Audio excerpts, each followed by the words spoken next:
poor farmer was barely surviving until he found strange black eggs on his land. But when he saw what was inside, his life changed forever. Subscribe to the channel and tell us in the comments where you're watching from. The morning light crept slowly across the cracked boards of the farmhouse, pale and thin like water seeping through broken stone. Malcolm King had been awake long before the sun. Sleep had become an unnecessary luxury, something for men who could still afford the peace of mind to close their eyes. He sat on the edge of his bed, the old springs beneath him groaning under his weight, and looked out through the streaked glass at what had once been his pride, a stretch of land that now looked more like a battlefield after defeat. The earth outside was gray-brown and lifeless, its surface split from drought and time. Once, corn had grown tall here, so tall that his boy used to run between the rows pretending they were city streets. Once, the cluck of hens had echoed from every side of the house, and the smell of feed and hay had meant work, purpose, a kind of rhythm to life. But those were memories, dry and far away like the soil that refused to yield anything but dust. Malcolm rose and stretched his back. The sound of his joints reminded him that he had been farming this land for 30 years. His father before him had done the same. The Kings had owned this patch of Alabama dirt since the end of the war, passed down like an inheritance of stubbornness. But legacy didn't pay the bank. His hands were still strong, the kind of strong that came from decades of shoveling, lifting, and mending. But the bills stacked on his kitchen table made those hands useless. The electricity had been cut off 2 weeks ago, and at night he relied on an old lantern that filled the rooms with yellow light and the faint smell of oil. He pushed open the back door and stepped outside into the heavy stillness. The air smelled faintly metallic after last night's storm, and the grass clung to his boots. The ground had been soaked and then hardened again, a pattern that no crop could survive. In the distance, one of the fence posts had fallen, and the old chicken coop leaned to one side, as if the whole farm were slowly exhaling its last breath. He walked to the edge of the property where the field began. The silence there was almost painful. Even the insects seemed to avoid this place now. He bent down and picked up a handful of dirt, letting it slip through his fingers. It left a dark stain on his skin, wet but lifeless. The earth had nothing left to give. He had tried everything, rotating crops, saving water, borrowing to buy better seed. Each year the returns grew smaller. Each year the letters from the bank grew sharper in tone. The last one he'd received was still lying unopened on the kitchen table. He didn't need to read it to know what it said. He could already see the end written across the horizon in fading lines. The storm from the night before had been fierce, louder, and more violent than any he'd seen in years. The wind had howled through the house, shaking the windows and tearing branches from the pecan trees. When the rain finally came, it was not gentle.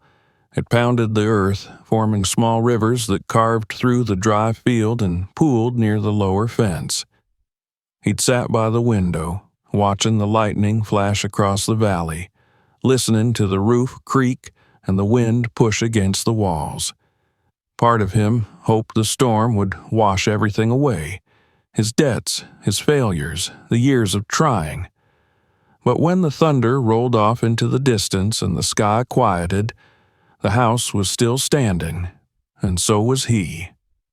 Now, walking across the field, Malcolm felt the strange softness of the soil under his boots. The rain had churned it up, revealing stones and roots that had been buried for years.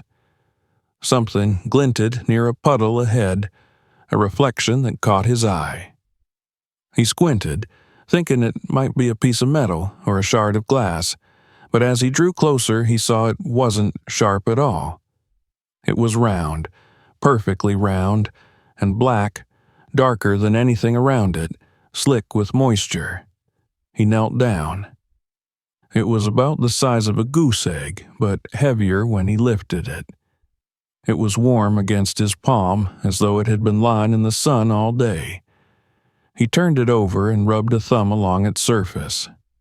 Smooth, almost polished. He straightened slowly, his knees creaking, and looked around. More of them, half buried in the wet earth, nestled in the mud like stones that didn't belong here. He counted at least a dozen, maybe more. They were scattered unevenly across the shallow dip of the field. The black shells stood out sharply against the pale dirt like drops of oil floating on water. For a long moment, he didn't move. He just stared, unsure whether to be afraid or grateful. Malcolm's first thought was that they might be snake eggs. He'd seen enough of those in his life, but these were too large and too dark. Snake eggs were leathery and pale, not shiny like obsidian. He scanned the area for movement, listening for the dry whisper of scales in the grass. Nothing. The only sound was the wind brushing the tops of the weeds. If these belonged to some animal, it was gone now. He crouched again and gathered a few into his old hat, careful not to crack them. Each one felt the same. Smooth, solid, strangely warm. He felt an unease deep in his chest, the same kind of unease that comes when a man knows he's about to make a mistake but does it anyway. Still, he couldn't leave them lying there. They were on his land, and if the land had finally given him something, anything, he wasn't going to ignore it. Back at the house, he set the hat on the table beside the cold stove. The eggs glistened in the lamplight, their black shells reflecting bits of yellow flame. He stood over them for a long time, arms folded, eyes narrowed. There was beauty in them, a kind of mystery that stirred something in him. It wasn't hope exactly, but it was close.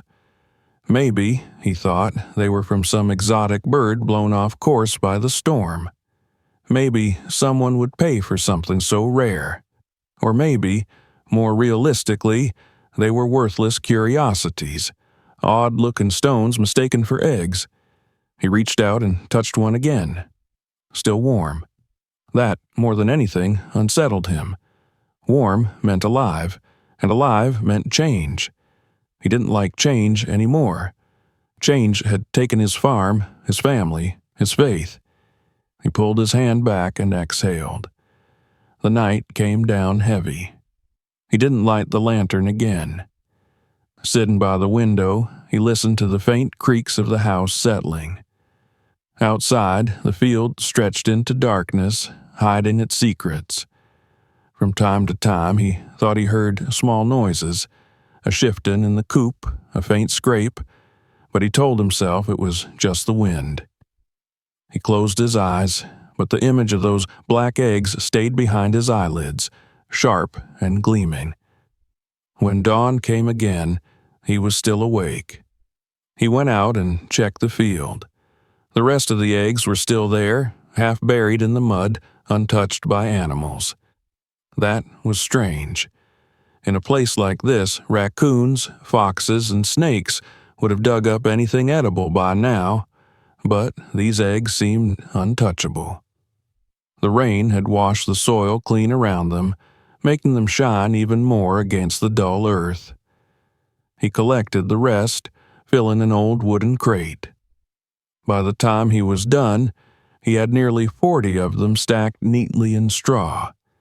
He carried the crate to the barn, where the air smelled of damp hay and rust. He covered the eggs with a blanket and set them on a shelf beside the broken tools.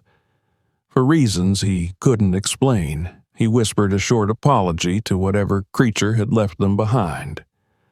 That night, he sat again by the table and opened one of the bank letters. The words swam before his tired eyes. Final notice, repossession, foreclosure. He folded it carefully and placed it under the crate ledger where he wouldn't have to see it again. Then he turned off the lantern and went to the barn.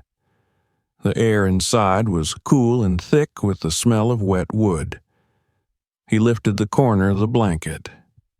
The eggs glimmered faintly in the dim light. He leaned against the wall and listened. The world was silent except for the faint dripping of water from the rafters.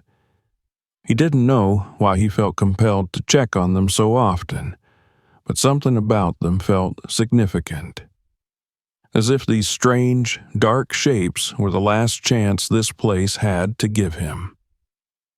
When he finally went back to the house, the moon was rising over the trees. Its light spilled across the field, catching on the faint curve of the freshly disturbed earth. From the porch, the field looked almost alive again, wet, breathing, waiting.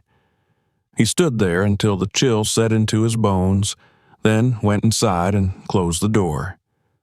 That night, before he fell into a restless half-sleep, Malcolm thought of his father. The old man had once said, "The land will talk to you if you stay quiet long enough." He wondered if this was what he meant, because tonight, after so many silent years, the land had spoken, and it had whispered through the dark shells of those impossible eggs.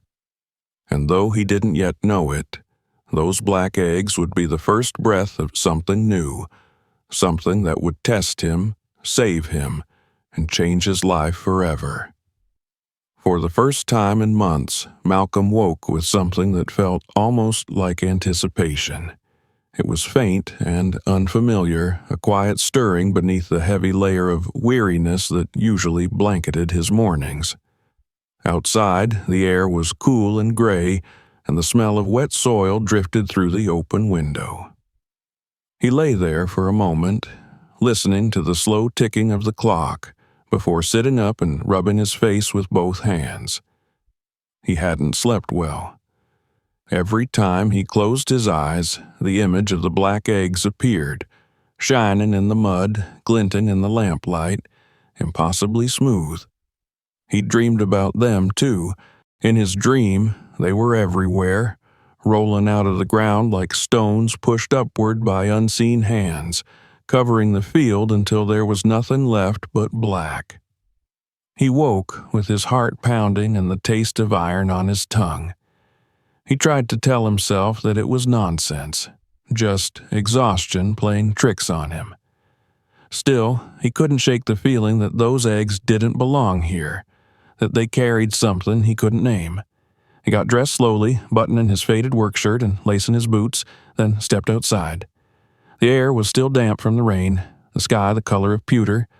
The barn loomed ahead, its roof sagging in the middle like an old man's back. He crossed the yard, each step crunching softly on gravel and wet straw. Inside, the air was cool and faintly sweet with the smell of old hay. The eggs were where he had left them, neatly stacked in the crate and covered with a frayed blanket. He lifted the corner just enough to peek inside. They looked exactly the same, black and glossy, reflecting the narrow beam of light coming through a crack in the roof. He touched one gently. It was still warm. His stomach tightened. He had left them out here all night, and yet they hadn't cooled. That wasn't natural. He took his hand away, uneasy. He stayed there longer than he meant to, just watching. It was quiet except for the occasional creak of the barn timbers in the wind. The silence pressed against his ears. Somewhere behind him, a loose hinge squealed, and he almost turned, but forced himself to stay still. He told himself it was nothing, just the house settling, the barn breathing as it always had.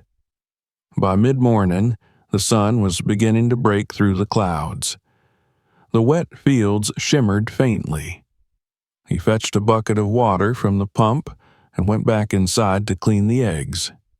One by one, he wiped the mud from their shells with an old rag, revealing the strange sheen beneath.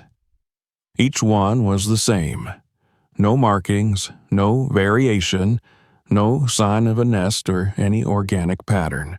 They looked manufactured, almost artificial, but when he tapped one lightly with his fingernail, it gave a soft, dull sound, alive.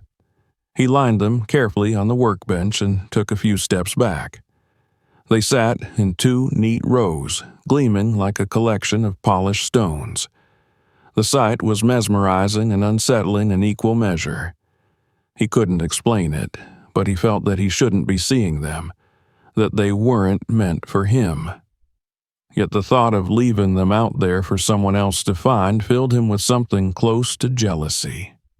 The eggs had appeared on his land. That made them his. The wind outside shifted, whistling through the cracks in the boards. It reminded him of the stories his father used to tell, how the land sometimes returned what had been lost, how things buried deep in the soil could rise again after years of silence. His father had been a practical man, but, like many of his generation, he carried a kind of reverence for the ground. Malcolm remembered him saying once, "The earth never gives you more than you deserve, but it'll test if you're ready to take it." The memory stirred a strange pride in him now. Maybe, just maybe, this was the earth's test. That afternoon, he drove his old truck into town to pick up feed. The drive was slow, the road was muddy from the storm, and every bump made the truck's suspension groan. The town itself was small, just a handful of stores, a diner, and a gas station. At the feed store, he saw a couple of familiar faces, men he'd known all his life but hadn't spoken to much lately. They were leaning on the counter, talking in low voices. As he approached, he caught a fragment of their conversation, something about strange eggs found down near the river. He froze. One of the men noticed him and gave a brief nod. "Mornin', Malcolm," he said. Malcolm nodded back, forced a small smile, and went about his business, but his hands were unsteady as he loaded the bags of grain into the truck. If other people had found eggs too, that meant whatever this was wasn't just happening on his farm. And if word was spreading, someone would come looking. On the drive home, he noticed tire tracks along the road leading toward his property. They were fresh, cut deep into the wet dirt. He slowed down, scanning the distance, but saw nothing, just the familiar outline of his barn against the horizon. Still, unease prickled at the back of his neck. He parked near the house, left the truck idling for a moment, then turned it off. The silence was heavy again, thick enough that he could hear the faint hum of insects in the weeds. That night, he ate little. He sat at the table with a bowl of cold beans and stared at the lantern flame, listening for sounds outside. Once or twice, he thought he heard something moving near the barn, a shuffle, a whisper, but when he stepped onto the porch, there was only the wind and the creak of the weather vane. Still, he couldn't shake the feeling that he wasn't alone anymore. The farm had always been a quiet place, but this was different. This quiet felt watchful. He locked the barn door before going to bed. It wasn't much of a lock, just a rusted pad he'd found in the shed, but it made him feel better. As he lay down, he thought about those eggs again. He imagined them sitting there in the dark, lined up in their crate, reflecting the faint moonlight through the cracks in the roof. They seemed almost patient, as if waiting for something. The following days settled into a strange rhythm. He worked the small garden patch, repaired the fence, and checked the eggs each morning. They remained unchanged. He began keeping a small notebook.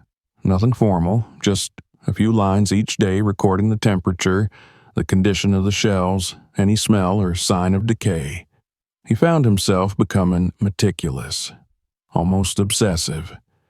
Each evening, he would sit by the crate and stare at them, noting how the light shifted across their curved surfaces. It was during one of these late-night checks that he noticed something that made his skin crawl. When he brought the lantern close, one of the eggs seemed to shimmer, not in the sense of reflection, but as if a faint ripple had passed beneath the surface. He blinked, leaned closer, and saw nothing. Maybe his eyes were playing tricks on him. He rubbed his temples and forced himself to breathe slowly. "It's just the heat," he muttered, though his voice barely made a sound. Still, he couldn't ignore what he had seen, or thought he had seen. The next morning, he moved the crate deeper into the barn, away from sunlight, and covered it with thicker cloth.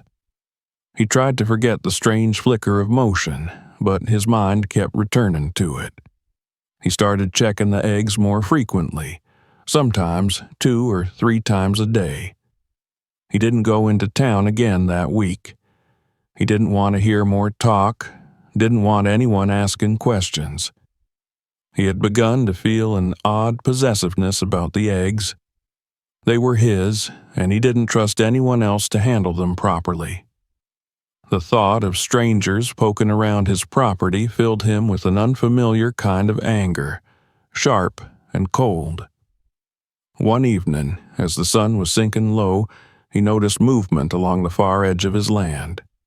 A truck, black or dark blue, moving slowly along the fence line. He stepped out onto the porch and watched it. The vehicle paused near the old oak at the corner of the property, then rolled on. He couldn't make out the faces of the men inside, but he saw one of them turn his head toward the house before the truck disappeared behind the trees. Malcolm stood there until the last trace of dust settled, his hands clenched at his sides. He didn't sleep at all that night. Every creak of the floorboards, every brush of wind against the siding made him reach for the shotgun leaning by the door. He knew it was foolish. No one was coming tonight, but the sense of danger had rooted itself deep in him. He felt as though the eggs had drawn something toward him, something unseen but real. By the end of the week, he was exhausted. The lines under his eyes had deepened, and his reflection in the mirror looked older than he remembered. Yet he couldn't bring himself to throw the eggs away. The thought was unthinkable. They were his now, for better or worse. On the 7th night after the storm, he went to the barn late, after the moon had risen. The air was cool and smelled faintly of rain. He stood for a long time in front of the covered crate, then slowly lifted the blanket. The eggs gleamed faintly in the pale light, each one perfect and still. He felt an unexpected wave of calm wash over him. They hadn't changed. They hadn't hatched. Whatever had drawn him to them, whatever fear he'd built up in his mind, seemed to fade just a little. He leaned against the wooden beam and stayed there until his legs began to ache. The barn was utterly quiet. Somewhere far off, a night bird called. He took one last look at the eggs and then covered them again, carefully tucking the edges of the blanket as if putting a child to bed. When he stepped outside, the horizon was beginning to lighten with the faintest gray of dawn. He looked out across the field, the same field that had failed him for so long, and, for the first time in years, he thought it didn't look entirely dead. Something was stirring beneath the soil. Maybe it was foolish hope, maybe just the remnants of an old farmer's stubbornness, but he felt it all the same. He drew a deep breath, tasting the cool air, and whispered into the silence, "All right, then." He didn't yet know what kind of gift the land had given him, or whether it was gift or burden. But as he walked back to the house, his steps steady and his heart still restless, he knew one thing for certain: the earth had not finished speaking. And Malcolm King, against all reason, was ready to listen. The days that followed took on a peculiar rhythm, as though time itself had begun to move differently around the farm. Malcolm woke before dawn every morning and went straight to the barn, often without eating or even lighting the stove. The black eggs had become the first and last thing he thought about each day. They seemed to fill the silence of the house, the empty space left by the absence of his wife and son, the hollow ache that had settled over his life. Now there was something to tend to again, something fragile and mysterious that demanded his care. It gave him purpose, though he was too proud to admit it even to himself. Each morning, he would lift the blanket from the crate and examine the eggs one by one. He'd wipe away any dust or moisture that had gathered overnight, then note down their appearance in his notebook. The pages filled quickly with uneven handwriting, temperature readings, humidity levels, sketches of shell markings that never changed. He was meticulous, careful, methodical. It was almost a ritual now, one that steadied him when the rest of his world still felt uncertain. But with each passing day, the unease inside him grew. The eggs remained warm, unnaturally so, even though the barn was cool in the mornings. He could not explain it, and it bothered him. Warmth meant life, or at least the potential for it, and life meant responsibility. He didn't know what kind of creature could have laid these things, and the not knowing gnawed at him in the quiet hours of the night. Sometimes he would wake suddenly, sure he'd heard something moving in the barn, a faint scrape, a small thump, but when he went out to check, he always found everything still. The silence afterward always felt heavier. On the 10th day after the storm, he decided he couldn't simply watch and wait anymore. The eggs demanded more than that. He remembered his father's old incubator, a contraption of wood and wire that had once filled the barn with the faint hum of electricity.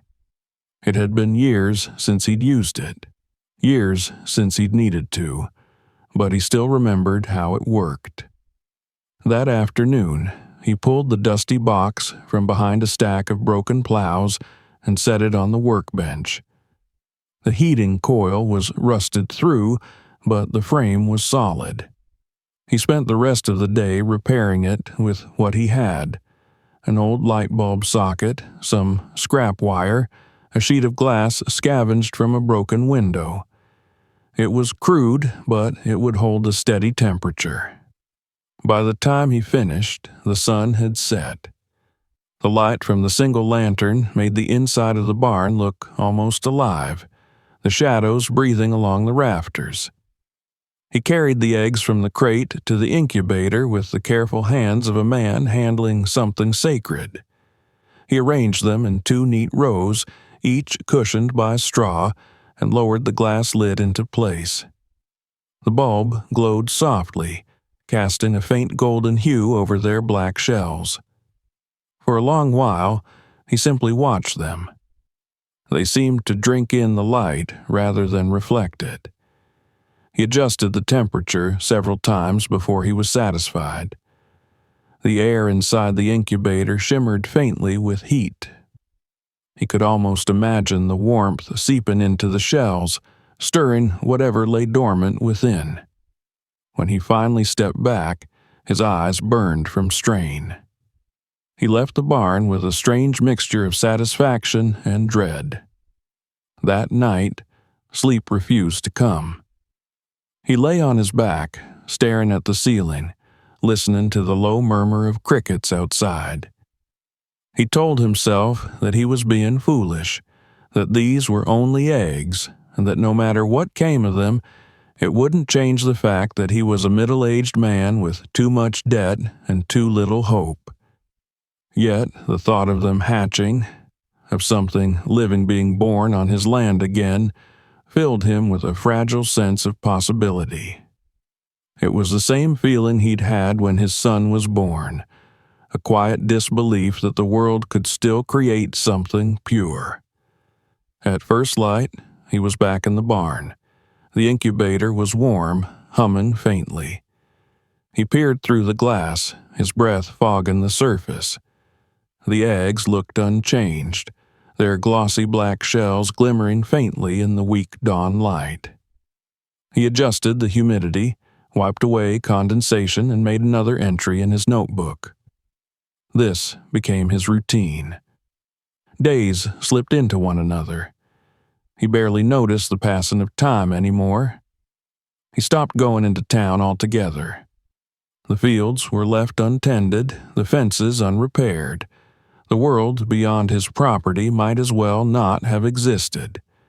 His focus narrowed to the small rectangle of glass and the dark shapes beneath it. Each morning, he'd check the thermometer, adjust the lamp, and wait for something, anything, to happen. He told himself he wasn't obsessed, but he was. The eggs had become his entire world. It was on the evening of the 6th day that he thought he saw movement. The air inside the incubator wavered with heat, distorting the view slightly, but he could have sworn one of the eggs trembled. He leaned closer, pressing his forehead almost against the glass. There it was again, a faint shiver, like a pulse under the shell. His breath caught. He waited, hardly daring to move. A moment later, it stopped. He stayed like that for several minutes, staring until his eyes watered. When he finally stepped back, his knees felt weak. He didn't tell anyone. There was no one to tell. The isolation that had once felt suffocating now seemed like protection. Whatever was happening here belonged to him alone. He couldn't explain why, but the thought of someone else knowing, of someone taking interest, made him feel exposed, almost violated. The eggs were his secret, and secrets, he knew, could be both a burden and a blessing. That night, a wind rose over the valley, rattling the windows of the farmhouse. Malcolm lit the lantern and made his way to the barn, afraid the glass lid might have shifted. When he opened the door, a rush of warm air met him. The incubator glowed softly in the dark, the eggs glistening as though slick with oil. He stood there, listening. The barn creaked and moaned, and from somewhere high in the rafters came the faint flutter of wings, probably just a bat or bird caught out in the storm. But when he turned back toward the incubator, he heard something else. A sound so soft he almost missed it, a tiny clicking, like fingernails tapping on wood. He held his breath. The sound came again, then stopped. He waited for nearly an hour, eyes fixed on the eggs, but nothing more happened. When he finally returned to the house, dawn was already beginning to show. He collapsed onto his bed, his mind racing. He told himself he was imagining things, but deep down he knew he wasn't. Something inside those shells had stirred. In the days that followed, his life became a blur of motion.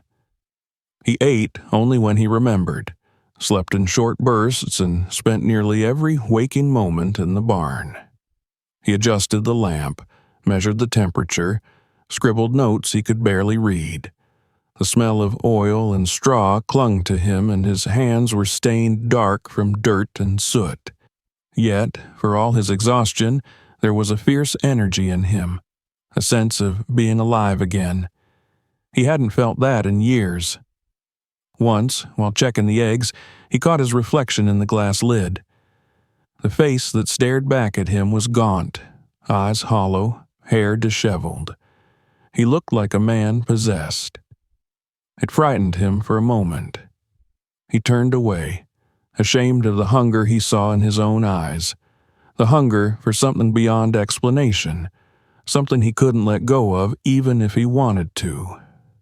On the 14th day, he noticed cracks forming in 2 of the shells. They were faint at first, barely visible lines that caught the light differently. He touched one with a trembling finger. It was warmer than the rest, almost hot. A thrill shot through him, followed by fear. He didn't know what would emerge, only that it was close. He spent that night in the barn, sitting on an overturned bucket, the lantern burning low beside him. The rain began again outside, steady and cold, drumming against the roof. Hours passed. The cracks deepened. Once or twice he thought he saw movement, but it was too faint to be sure. His mind wandered in circles, replaying every moment since he'd first found the eggs. How easily he could have ignored them, left them to sink back into the mud. But no, he'd brought them here, nurtured them, given them life.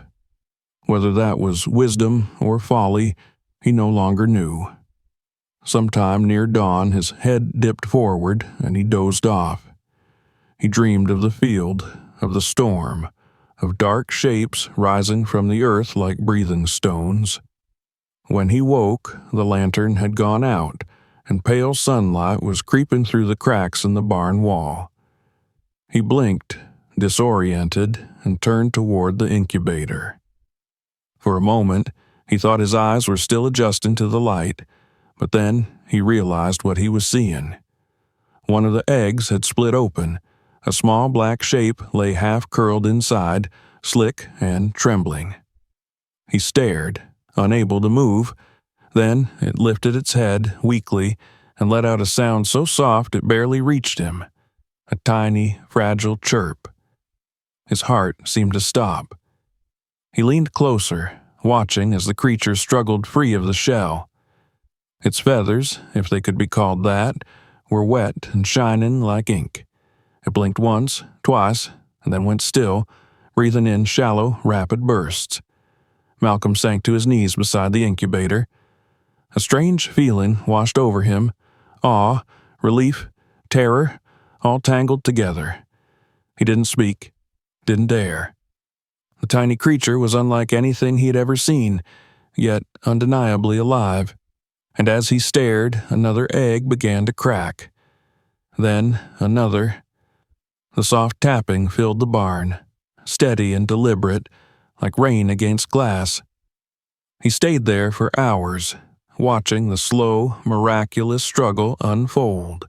The smell of damp straw and warm earth filled the air. By midday, 5 of the eggs had hatched. 5 small black chicks moved weakly under the glow of the lamp, their down glistening as if polished. He felt an ache in his chest so strong it made his eyes sting. When the last one finally broke free, the light outside had faded again. He sat back, his whole body trembling with exhaustion. Around him, the barn seemed transformed. The world no longer felt empty. Life, fragile and real, had returned to his land. He didn't know what it meant or what would come next. All he knew was that something inside him had shifted, just as surely as the eggs had broken open. The silence of the past years had been cracked apart, and in its place came the faint, steady sound of breathing, of tiny hearts beating in time with his own. That night, as he closed the barn door and looked out across the darkened field, the wind carried the faintest scent of rain again. He tilted his head back, feeling the air cool against his skin. For the first time in a long while, he didn't dread the coming dawn. When the sun rose the next morning, the world seemed to carry a different light. It wasn't just the dawn breaking through the thin clouds, or the quiet sparkle of dew clinging to the grass. It was the way Malcolm saw everything. The tired fields, the broken fences, the peeling paint on the barn. All of it appeared softer, almost forgiven. He hadn't slept at all, yet he didn't feel weary. Instead, he moved with a kind of restless energy that came from disbelief as much as joy. The night before had changed something fundamental in him. The black eggs had hatched. Life had come out of that darkness, and he had seen it with his own eyes.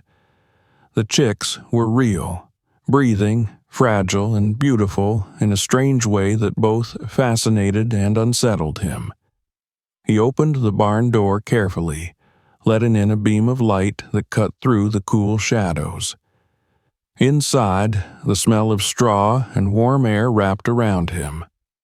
The soft sound of peeping filled the silence, faint but constant. He smiled without realizing it.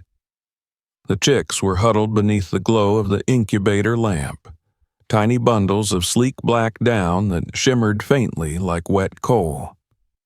They blinked their small dark eyes at him, curious and unafraid. For a long while he simply stood there, watching. It felt like witnessing a secret the earth had chosen to share with him alone. He crouched down beside the crate and whispered to them, not words of meaning, but sounds of comfort, instinctive and low. One of the chicks tilted its head as if listening. The gesture stirred something deep in his chest, a tenderness he had not felt since his son was small enough to hold in the palm of his hand. It was strange to think that these little creatures, so delicate and improbable, had come from the mud of his ruined field. The same earth that had refused to yield corn or beans had somehow given him this. He set to work immediately. The old brooder lamp wasn't enough anymore. The chicks would need warmth, shelter, food. He gathered scraps of lumber from behind the barn and spent the morning building a small pen, hammering nails with a steadiness that surprised him. Every strike of the hammer felt purposeful. When he was finished, he lined the pen with straw, filled a shallow dish with water, and crushed some feed into tiny crumbs. The chicks took to it eagerly, their quick little beaks tapping at the grains. The sound made him laugh softly. It was the first time he'd laughed in months, and the sound felt foreign in his throat. By afternoon, he was exhausted but content. He sat on a stool near the pen and watched the chicks explore their enclosure. They were fearless, moving with surprising coordination for creatures barely a day old. Each one looked identical. Jet black feathers that gleamed with a faint greenish sheen when the light caught them right. Dark beaks, even darker eyes. There was something mesmerizing about them. He could hardly believe they were real. He thought of calling someone, maybe the county agricultural office or a local poultry supplier, but a strange possessiveness rose in him at the thought. These chicks were his. The land had given them to him, and he wasn't ready to let anyone else see them yet. That evening, as the sun slipped behind the hills, a truck pulled up on the dirt road beyond his fence. It slowed, but didn't stop. Malcolm watched from the porch as the vehicle, a black pickup, rolled past. Two men sat inside, silhouettes behind the glare of the windshield. The driver glanced toward the house, then kept going. Malcolm's stomach tightened. It wasn't the first time he'd seen that truck. He remembered it from a few days earlier, creeping along the property line after dusk. He stayed on the porch until the sound of the engine faded into the distance. When he finally went back inside, the uneasy feeling followed him. He tried to tell himself it was nothing, just someone from town taking a shortcut, but deep down he didn't believe it. He had the sense that someone knew, or at least suspected, what he'd found. He didn't know how, but it felt true. He thought of the tire tracks he'd seen near the field, the strangers asking questions in town, and a chill ran down his spine. The next morning, he was still thinking about it when a knock came at his door. He opened it to find a woman standing on the porch, her red truck parked by the fence. She was in her 30s, wearing jeans and a jacket with the county veterinary logo stitched on the front. Linda Perez, she introduced herself, holding up an ID badge. The feed store owner said you were asking about some unusual eggs. Malcolm froze for half a heartbeat, then stepped aside to let her in. He hadn't mentioned much in town, certainly not details, but word traveled fast in places like this. In the barn, Linda crouched beside the pen, studying the chicks. "Well, I'll be damned," she murmured, shaking her head. "They're healthy, strong too, but I've never seen anything like them." She took one gently in her hands, examining its feathers. "These aren't dyed, are they?" Malcolm bristled slightly at the question, but kept his voice calm. "No. Found the eggs myself. They were black, just like this." Linda frowned. Strange? There's a breed out of Indonesia, Ayam Samani, that looks similar, but I've never seen them around here, not in Alabama. You say the storm washed the eggs up? Malcolm nodded, unsure if he wanted to say more.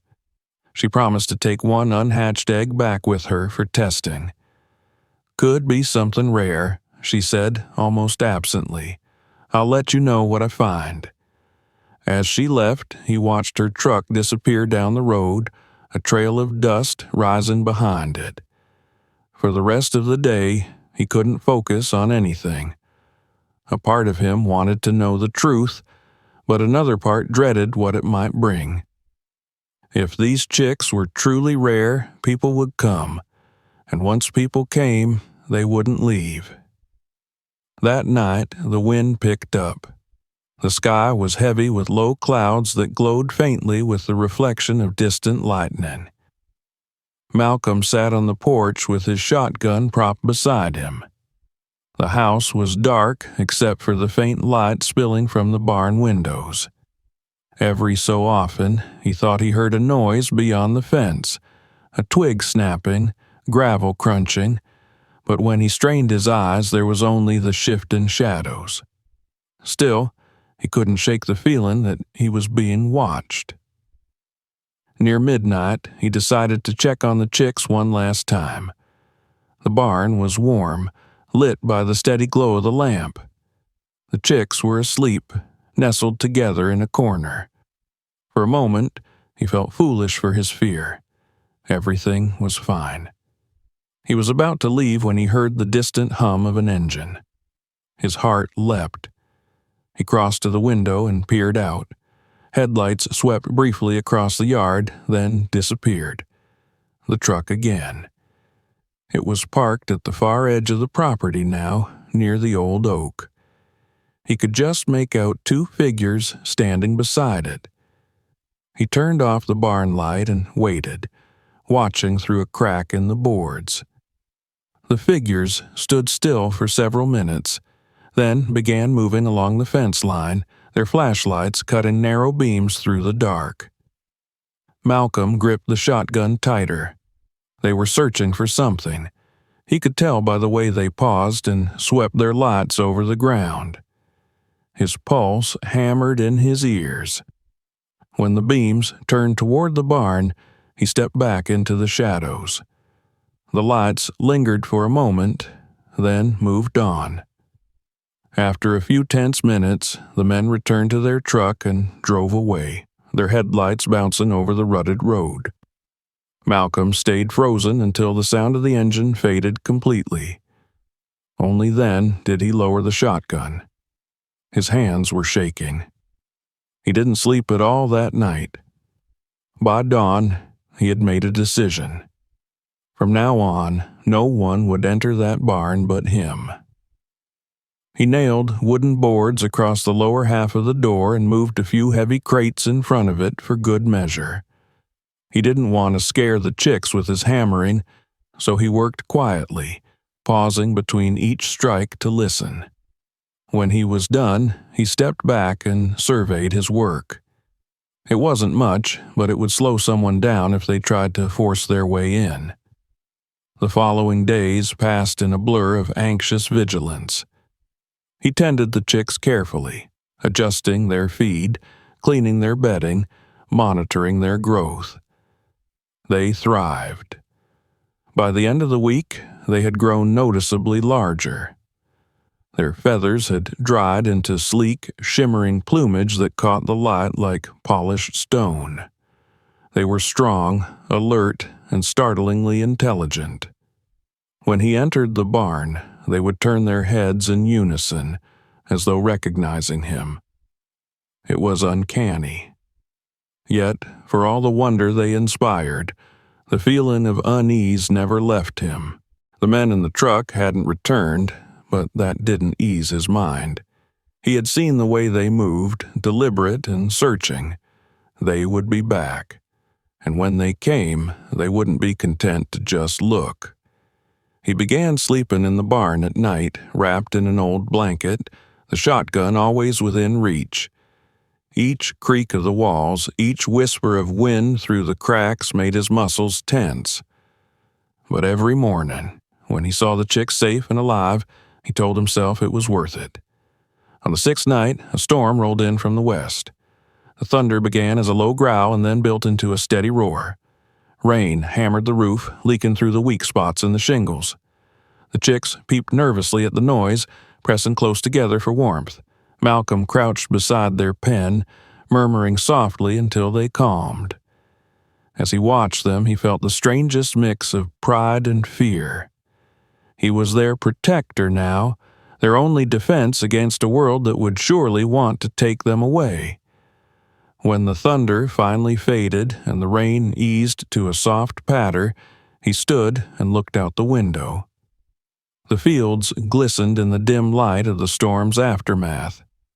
Somewhere out there, beyond the reach of his sight, were the men who had driven that black truck, the men who might already know what he had. He didn't know why, but he felt sure of it.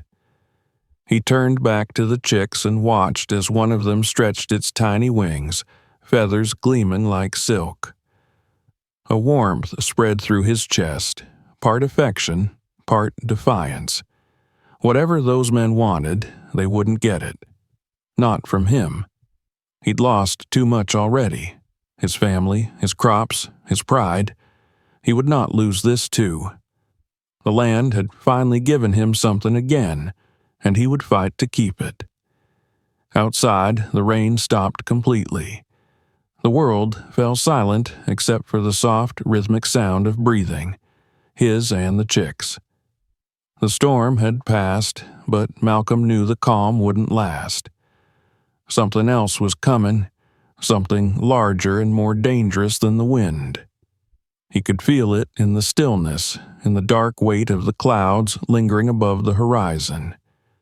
He didn't know when or how, but trouble would find him soon enough.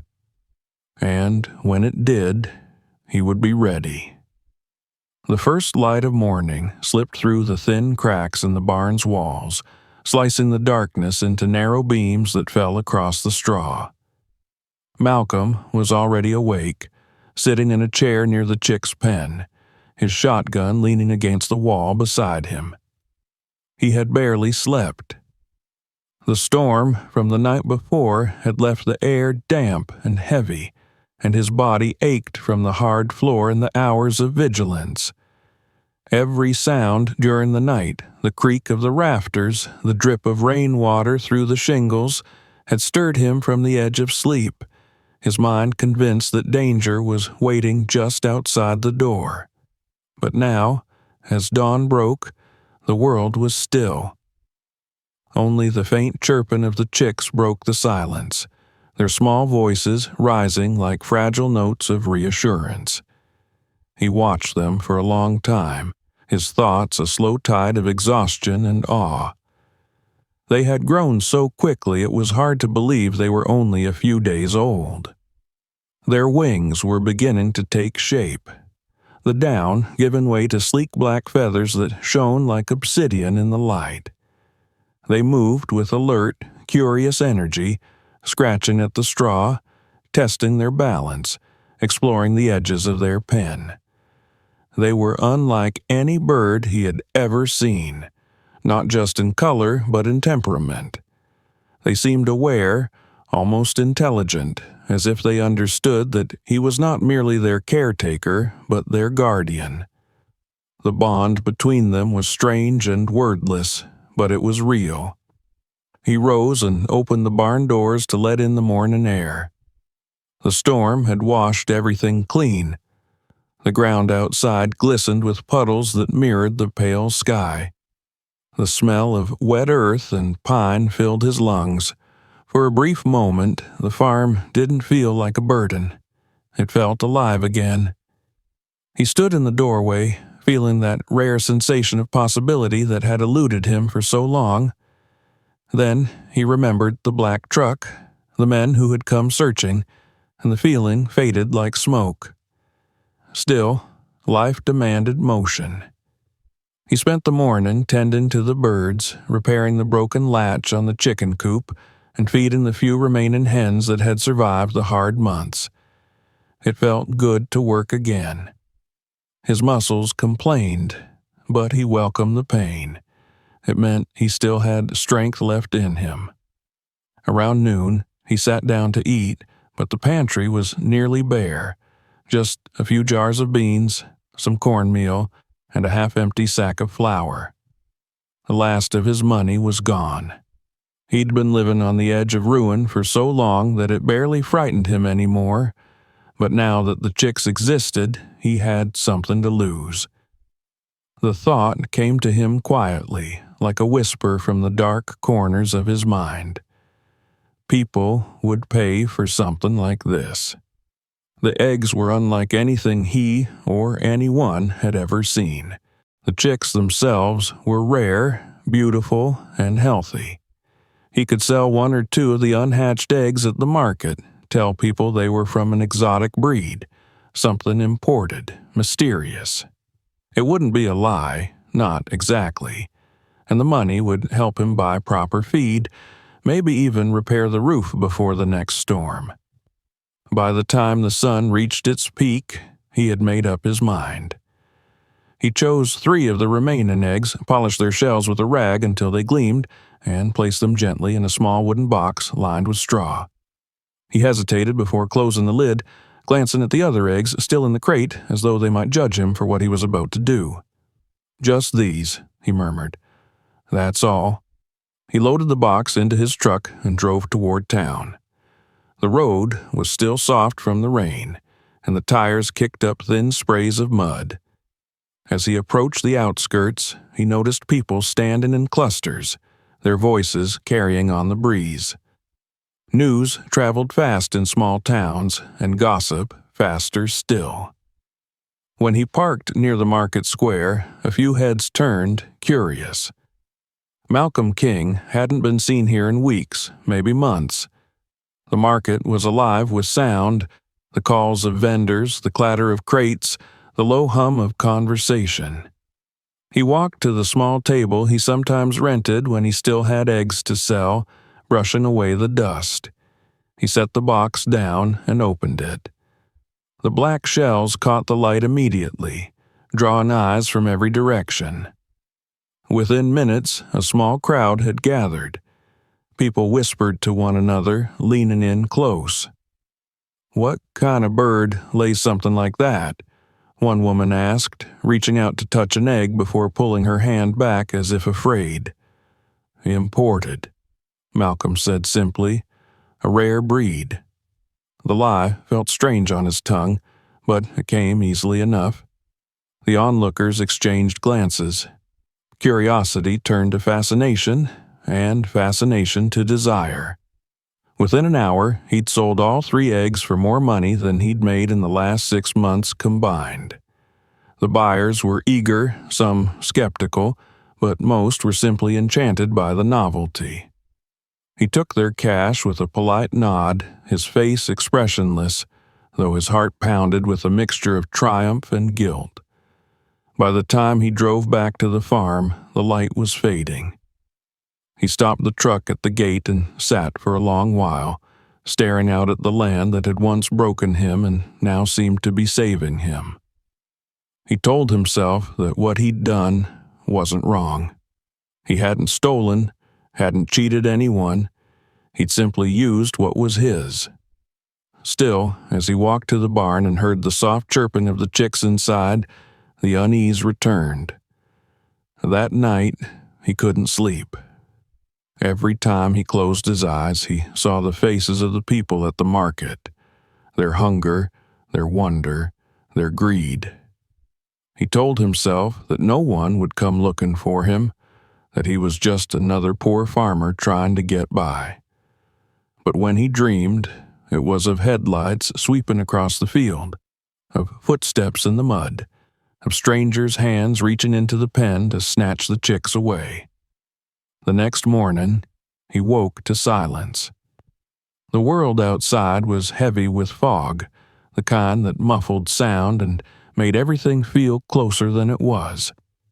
He went to the barn, as he always did, but stopped short at the door. Something was wrong. The lock hung broken, twisted out of shape. His pulse spiked. He pushed the door open. Inside, the straw was scattered and 2 of the younger chicks were missing. He dropped to his knees, scanning the floor for tracks. They were there, boot prints in the mud, leading to the side window where the glass had been pried loose. He ran outside, following the trail through the grass. It led toward the fence and vanished near the road. In the distance, he thought he heard the faint growl of an engine. He stood there for a long moment, breathing hard, his mind racing. They'd come in the night, just as he'd feared. Whoever they were, they knew about the chicks. Maybe they'd been at the market. Maybe they were the men from the truck. The thought filled him with a deep, burning anger that surprised him with its intensity. He turned back to the barn, his hands shaking. The remaining chicks huddled in a corner, peeping softly. He crouched down beside them, whispering words that were half comfort, half vow. "You're safe now," he said. "I'll take care of it." That evening, he loaded the shotgun and set it beside the door.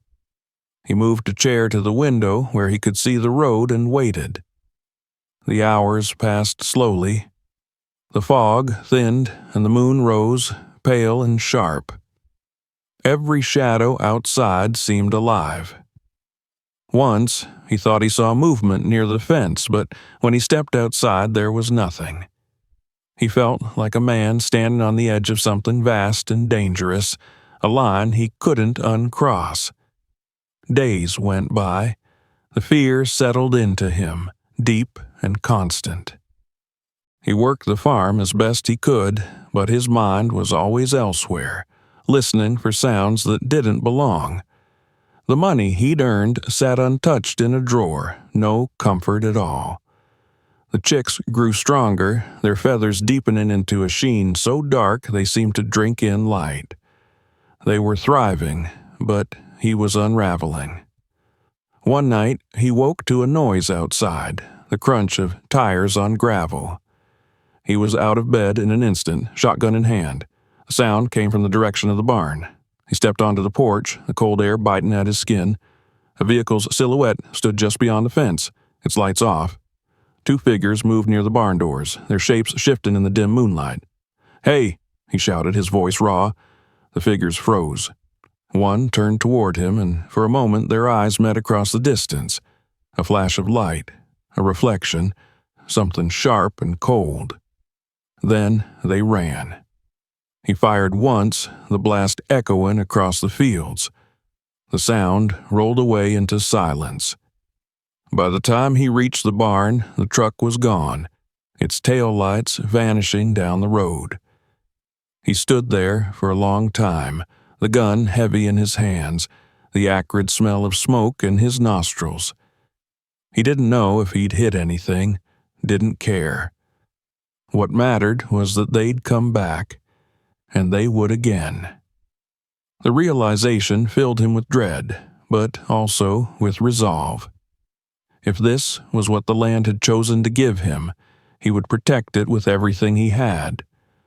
When dawn came, he sat on the porch with his face in his hands, feeling the weight of it all pressing down on him.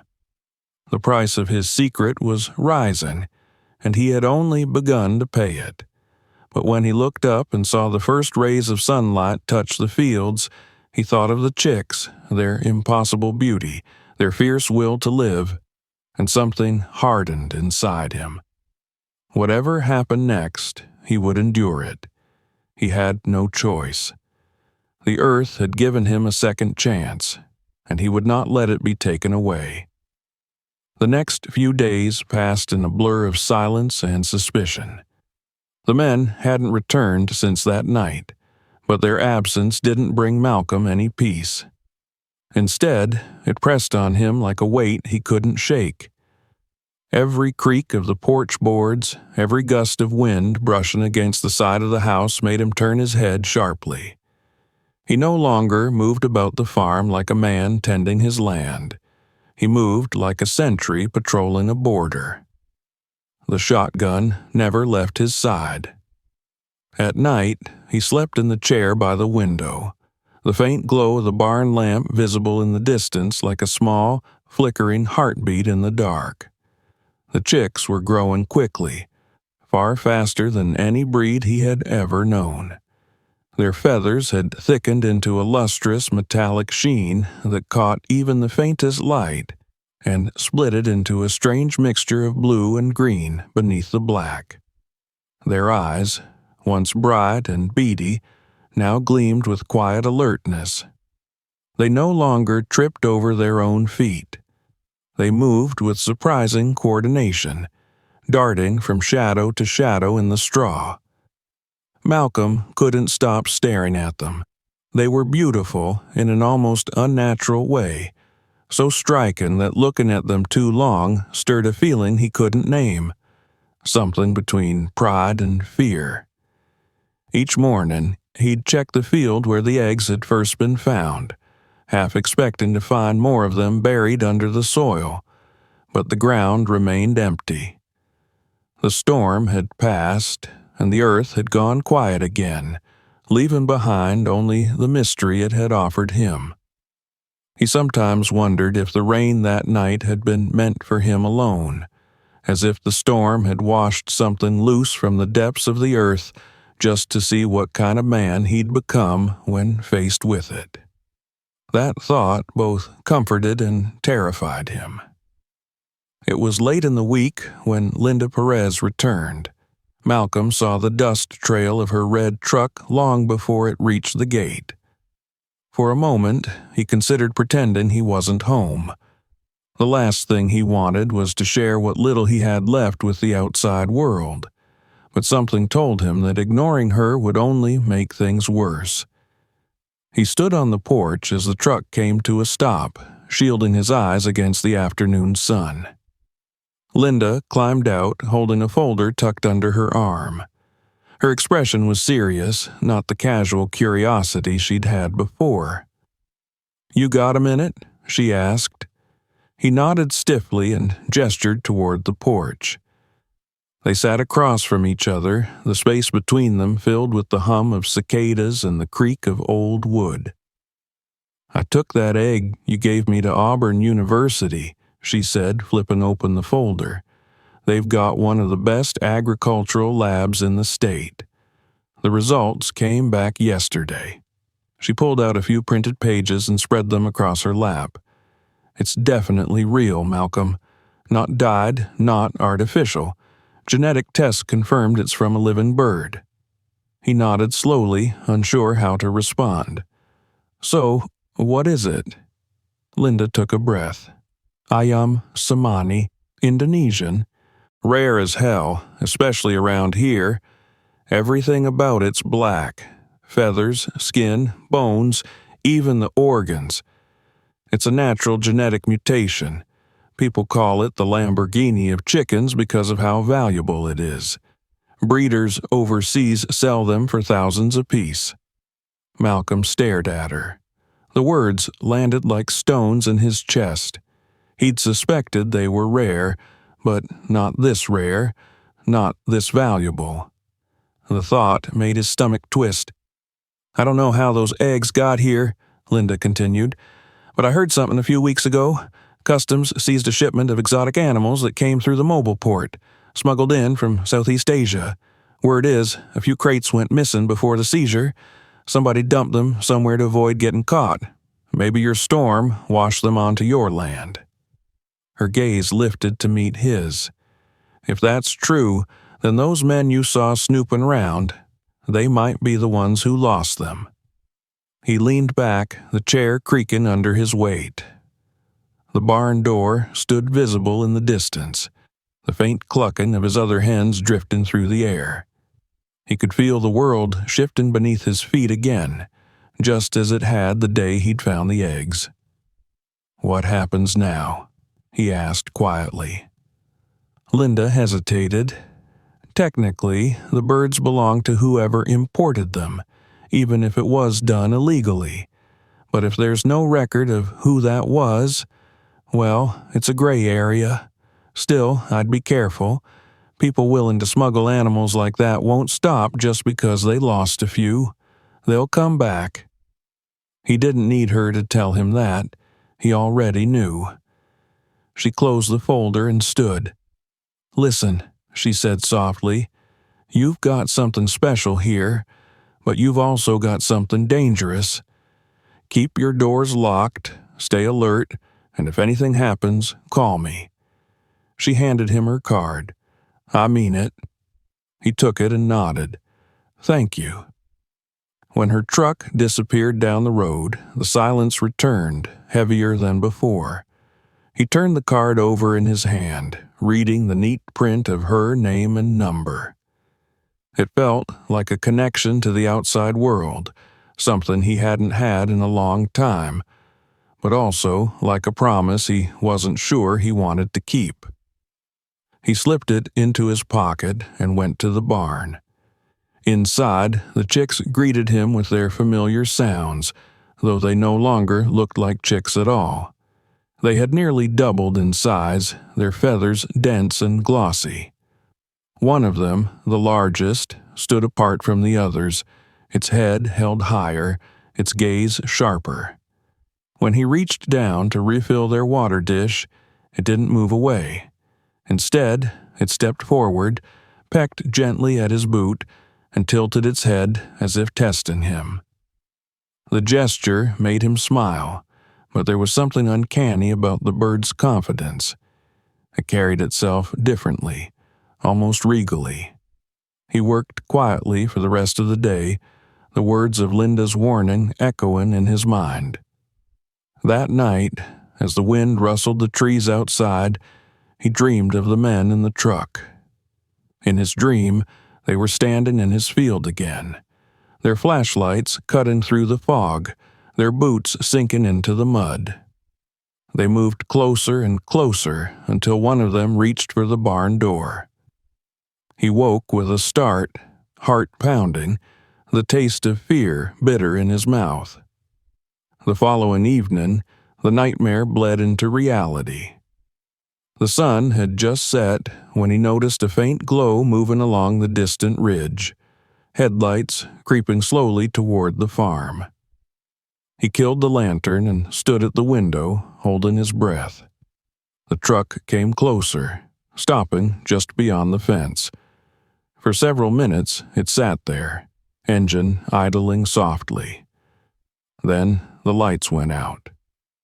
Malcolm's hands trembled as he reached for the shotgun. He could hear the faint crunch of footsteps now moving through the grass.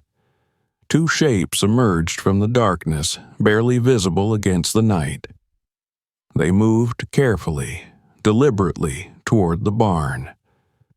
He waited until they reached the door before stepping out onto the porch. "Don't move!" His voice rang out, sharp and commanding. The figures froze. The taller one lifted a hand. "We don't want trouble," the man called back. His voice was calm, practiced. "We're just here for what's ours." Malcolm's grip tightened on the gun. "Ain't nothing here that belongs to you." There was a long silence. Then the other man spoke, his tone colder. "You've got something valuable in that barn. We know what it is. Hand them over, and nobody gets hurt." Malcolm raised the shotgun and fired into the air. The blast echoed across the valley, startling the birds in the trees. The men ducked, then bolted for the fence. The truck roared to life, tires spinning in the dirt as it sped off into the darkness. He stood there for a long time after they'd gone, the smell of gunpowder hanging in the air, his heart pounding so hard it hurt. When he finally went back inside, the chicks were restless, fluttering and peeping in alarm. He sat beside their pen until they calmed, whispering soft, steady words until the barn fell quiet again. That night, he didn't go back to the house. He stayed in the barn with them, the shotgun across his knees. The thought of leaving them alone now felt impossible. He'd fought for this land all his life, fought the weather, the banks, the slow decay of everything he loved. But this was different. This was something worth bleeding for. When dawn came, he made his decision. He couldn't stay here. The men would come back, and next time they wouldn't be frightened off so easily. He spent the day gathering supplies, feed, a few tools, a small crate to carry the birds. By sunset, everything was ready. He loaded the truck carefully, the largest of the birds watching him with bright, unblinking eyes. He paused once, looking back at the house. The windows glowed faintly in the fading light, each one filled with ghosts of memory. His father sitting at the table, his wife humming in the kitchen, his son chasing chickens across the yard. The farm had taken everything from him and then, in some strange twist of mercy, had given him one last thing to live for. He felt a pang of sadness so deep it almost doubled him over. By the time the moon rose, the truck was rolling down the dirt road, its headlights carving through the mist. He didn't look back again. The land had given him its secret, and now it was demanding that he carry it somewhere safe. He drove through the night, his eyes fixed on the narrow strip of road ahead. Somewhere behind him, the men would find the empty barn, the broken lock, the vanished birds. They'd search, but they wouldn't find him. Not this time. For the first time in years, Malcolm felt something close to freedom. The fear was still there, yes, but beneath it was resolve. Quiet, unyielding, and strong as the earth he'd left behind. When the first light of dawn appeared on the horizon, he saw the outline of his brother's old farm up ahead, the silhouette of the house framed against the pink sky. He slowed the truck and exhaled, a long, shuddering breath that seemed to carry the weight of everything he'd endured. The world was still, the road empty. He looked at the birds in the crate beside him, their dark feathers catching the pale morning light. "We made it," he whispered. The largest one lifted its head and let out a low, soft sound, not a chirp, but something deeper, almost like a sigh. Malcolm smiled faintly. For the first time in a long time, he believed it. Behind him, the old farm and all its ghosts were fading into memory. Ahead lay something new, uncertain, yes, but alive. He drove on, the rising sun glinting off the black sheen of the birds' feathers, the road stretching forward like a promise he was finally ready to claim. The road that led away from his old farm stretched long and quiet through the Alabama countryside, curling between low hills and wide fields still wet from recent rain. Malcolm drove through the gray of early morning with the windows rolled halfway down, the cool air brushing against his face. The black birds in the crate beside him rustled softly, shifting in the straw as though aware of their journey. They were calm now, far calmer than he had expected, and that steadiness, that quiet rhythm of life beside him, gave him the strength to keep going even as fatigue pulled at his bones. He had been driving since the night before, with only the occasional stop to stretch or pour gasoline from the jerry can he kept under the seat. His eyes stung from lack of sleep, but he didn't dare rest. The men who had come for the birds might still be searching, and he couldn't take the risk of being found. By the time the first light of dawn touched the horizon, the familiar outline of his brother's old property appeared in the distance. The land was smaller than his own and had been abandoned for years. A few trees leaned over the roof of the small farmhouse, their branches swaying in the soft morning wind. The place looked lonely but safe, the kind of place no one bothered to visit anymore. Malcolm stopped the truck by the gate and turned off the engine. For a moment, the silence was so deep that he could hear his own heartbeat. He stepped out, his boots sinking into the damp grass. The air smelled of cedar and earth, and far away a crow called. He opened the back of the truck and looked down at the birds. Their feathers gleamed in the weak light, shimmering faintly with green and blue beneath the black. They blinked up at him, alert but unafraid. He lifted the crate carefully and carried it toward the house. The floorboards creaked as he crossed the porch, and when he opened the door, the smell of dust and old wood rushed out to meet him. Inside, the house was dark and cold. Spider webs hung in the corners, and the furniture was draped in white sheets like forgotten ghosts. He set the crate on the floor and stood for a long moment in the stillness, letting the weight of the past settle around him. It had been over a decade since he'd last been here. His brother had died young, and the land had gone to waste soon after. Now it would be home again. He would make it work, somehow. He had done harder things before. The thought steadied him. He unpacked the truck, carried in his few belongings, and set about cleaning. Dust rose in soft gray clouds as he tore down the old sheets and opened the windows. By afternoon, the place felt less like a tomb and more like a beginning. The birds, meanwhile, had grown restless. Malcolm took them outside, releasing them into the sunlight. They stretched their wings, moving cautiously at first, then with growing confidence.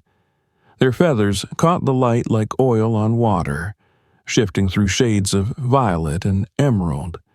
He watched, transfixed, as they began to scratch and peck at the soil near the porch, exactly like ordinary chickens but with a strange grace that set them apart. For the first time in what felt like forever, he smiled without hesitation. The sight of them, alive, thriving, unbroken, filled him with quiet pride. That evening, he built them a proper coop behind the house. The boards were old but sturdy, salvaged from the collapsed barn nearby. He worked until his hands were raw and his back screamed with pain. But he didn't stop until the walls were solid and the latch secure. When the last nail was driven in, the sky had turned dark, and the first stars flickered above the trees. The birds had already settled inside, huddled together on the straw. Malcolm leaned against the doorway and watched them, his breath forming faint clouds in the cool air. The soft, rhythmic sound of their breathing filled the silence, and for the first time in many years, he felt something close to peace. Weeks passed, and the new rhythm of his life began to take shape. Every morning before sunrise, he went to the coop, scattering feed and checking the nests. The birds had begun laying eggs, small at first but unmistakably black, their shells gleaming like polished stone. The sight of them made his chest tighten with a mixture of wonder and disbelief.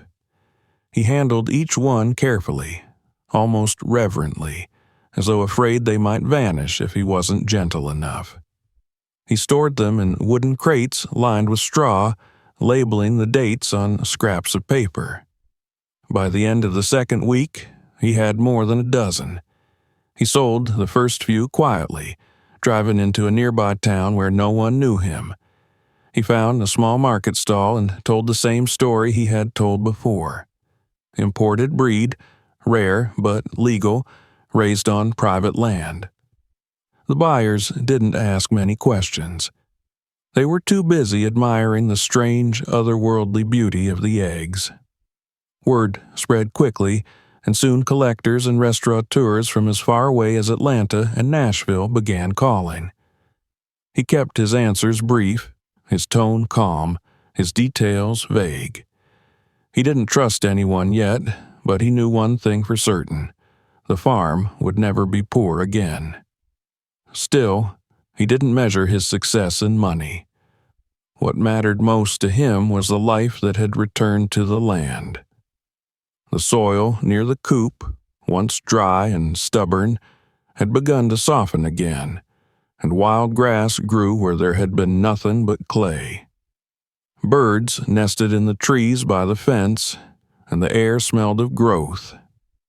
Sometimes, as he walked through the fields in the evening light, he felt as though the earth itself was healing. It was more than he had dared hope for. One afternoon, a letter arrived. The envelope bore no return address, but inside was a clipping from a newspaper. The headline read, "Rare Indonesian chickens confiscated in multi-state smuggling raid." Below it was a photograph of several men in handcuffs, standing beside wooden crates marked with customs labels. The article said authorities had recovered nearly all of the missing animals, except for a single small shipment still unaccounted for.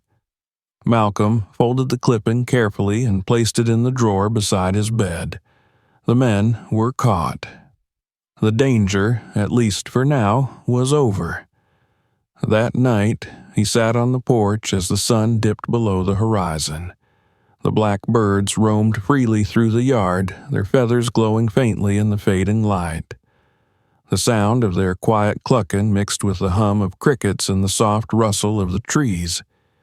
He leaned back in his chair, a cup of coffee in his hands, and closed his eyes. He thought of his old farm, the fields swallowed by weeds, the ghost that still lived in the walls of that empty house, and felt no regret. The land had taken everything from him, yes, but it had also given him something in return. It had tested him, and somehow he had passed. As the weeks turned into months, his reputation grew.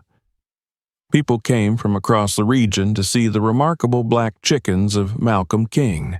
Some came out of curiosity, others out of greed, but he met them all with quiet courtesy and a firm boundary. No one touched the birds without his permission. He kept the operation small, careful. He refused to let what had once nearly destroyed him happen again. The money he earned went into the farm, new fencing, a proper roof, tools. Slowly, the property began to take shape, not as a monument to wealth, but as a place of purpose. One morning, as he was feeding the birds, he noticed the largest of them, the one that had always stood apart, behaving strangely. It circled the yard slowly, wings slightly spread, as if restless. Then it made a low, throaty sound that sent a chill through him. It was unlike any noise he'd heard from a chicken before, deeper, resonant, almost mournful. The others responded, gathering around it in a loose circle. Malcolm watched, frozen, as the bird tilted its head toward the sky. For a moment, the entire yard fell silent. Then, as quickly as it began, the moment passed. The flock scattered back to their usual routines, pecking at the ground as if nothing had happened. He told himself it was just instinct, some forgotten behavior from the wild ancestors of the breed, but the sound stayed with him long after it faded. There was something ancient in it, something that reminded him of the storms and the nights when he'd first found the eggs. It was as if the birds carried a memory of the world before man, a whisper of something timeless. He found the thought comforting rather than frightening. These creatures were a part of the earth just as he was. The next day, a reporter from a small agricultural magazine came to visit. She was polite and curious, asking about the history of the birds, their temperament, their diet. He answered as best he could, keeping the story simple. A lucky discovery, hard work, and perseverance. When she left, she shook his hand and said, "You know, Mr. King, you've done something remarkable here. Most men would have given up after what you went through, but you turned it around." He didn't know what to say, so he just smiled. Later, when he read her article, the final line stayed with him. "Sometimes the land gives back, not in the way you expect, but in the way you need." By winter, the farm was thriving. The coop was full, the fields green, and the air alive with the sound of clucking and the rustle of feathers. The birds had become his family, his purpose, his redemption. Each morning began with their cries. Each evening ended with their quiet rustle as they settled in for the night. The loneliness that had once haunted him had faded into something gentler, replaced by a sense of belonging he hadn't felt since childhood. One evening, as he sat on the porch watching the sun sink low over the hills, he reached into his pocket and pulled out one of the black eggs. He turned it slowly in his hand, the smooth shell reflecting the last orange light of day. It was heavy and perfect, a small miracle born of hardship and chance. He thought of the man he had been when he found the first ones, the bitterness, the hopelessness, the way he'd nearly given up on everything. Then he thought of the man he was now, and for the first time in years, he felt whole. He set the egg gently on the railing beside him and leaned back, the wooden chair creaking softly. The air was warm and still, carrying the faint scent of grass and wood smoke. Somewhere behind him, a rooster crowed. It was a sound that belonged entirely to the present, to life continuing. Malcolm smiled to himself. The land had spoken again, and this time its voice was kind. The storms, the loss, the fear, they had all been part of the test. He had endured, and in doing so, he had found his way back to the world. As darkness settled over the farm, he closed his eyes and listened to the quiet sounds of his reborn home, the whisper of wind through the trees, the soft clucking of the birds, the steady heartbeat of the earth beneath his feet. Somewhere, deep inside him, a peace long denied began to bloom. The man who had once stood on the edge of ruin had found not only survival, but meaning. The land had not betrayed him after all. It had simply waited, patient and silent, for him to listen. If you enjoyed this story, don't forget to subscribe for more unbelievable real-life tales and emotional twists that you won't see coming. Hit that notification bell so you never miss what happens next, because the next story might shock you even more. Watch our next video right now to uncover another life-changing story that will keep you on the edge of your seat. And if this one moved you, share it with your friends and see how they react. You won't believe what people say after watching this.